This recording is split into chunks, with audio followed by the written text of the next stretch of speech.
Hey guys, I'm Anna, and today I'm going to show you how to fix Kickstarter mobile app not working. So first of all, you need to make sure you're running the latest version of the app.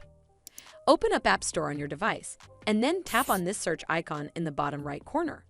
Then search for the Kickstarter mobile app, and if you see this update button right next to the app name, simply tap on it to make sure you're running the latest version of the app.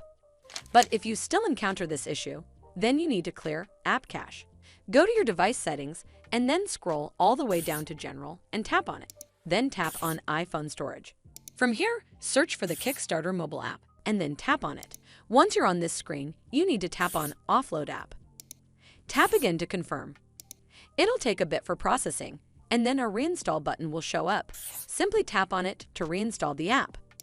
This should fix the issue, but if it doesn't, then you need to completely reinstall the app. Follow the on-screen instructions to navigate all the way to the app page. Once you're on this screen, tap on Delete App to uninstall the app from your device.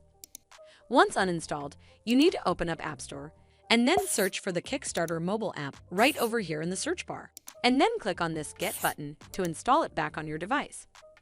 Hopefully this will fix the issue, and if it did, then make sure you give this video a super thanks by clicking on this heart icon to help support the channel, and don't forget to hit that subscribe button. We'll see you in the next one.